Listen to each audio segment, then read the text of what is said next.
آج ہم vitamin E capsule کا ریویو کریں گے۔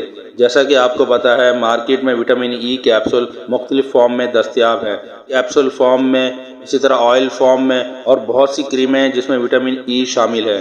چلتے ہیں آج ہم آپ کو بتاتے ہیں اس کے کیا کیا بینیفٹ ہیں اور اس کا بیسٹ ٹائم کیا ہے اور خاص طور پہ اس کے سائیڈ ایفیکٹ کیا ہے۔ ویڈیو کو شروع کرنے سے پہلے آپ سے میری گزارش ہے کہ میرے اس چینل AH مکس پلیٹ کو ضرور سبسکرائب کریں تاکہ نئی سے نئی ویڈیو آپ تک پہنچ سکے۔ وٹامن ای کے چند فوائد جو آپ کے اعضاء کے لیے بہترین ہیں، جیسے کہ آنکھوں کے لیے، آپ کے ناخن کے لیے، آپ کے بالوں کے لیے، ہارمونز کے لیے، اور اسکن میں بہت سارے پرابلمز ہوتے ہیں، ان میں اس کا استعمال کیا جا سکتا ہے۔ وٹامن ای کیپسول بہت سارے بیجوں میں، بہت ساری سبزیوں میں اور بہت سارے فروٹوں میں پایا جاتا ہے۔ چلتے ہیں وٹامن ای کے بیسٹ ٹائم کی طرف۔ اس کا کوئی بیسٹ ٹائم نہیں ہے۔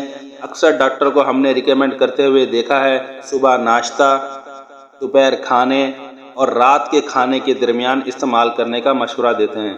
اس کے استعمال سے آپ کی اسکن کی جھائیاں اور آپ کے باڈی میں جتنی ویکنیس ہو رہی ہوتی ہے اس کو کنٹرول کرنے میں یہ مدد دے سکتا ہے۔ چلتے ہیں اس کے سائیڈ ایفیکٹ کی طرف۔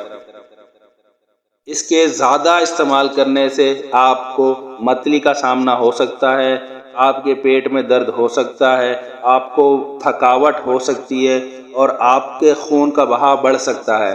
تو جب بھی آپ وٹامن ای کیپسول لیں تو اپنے ڈاکٹر سے لازمی اس کی ڈوز ریکمینڈ کروا لیں کہ اس کو کتنے مہینے تک ہم استعمال کریں تاکہ ہم میڈیسن کے سائیڈ ایفیکٹ سے بچ سکیں۔ میں امید کرتا ہوں آپ کو میری یہ ویڈیو ضرور پسند آئی ہوگی، تو آپ سے گزارش ہے کہ میرے اس چینل کو ضرور سبسکرائب کریں اور لائک اور شیئر کریں۔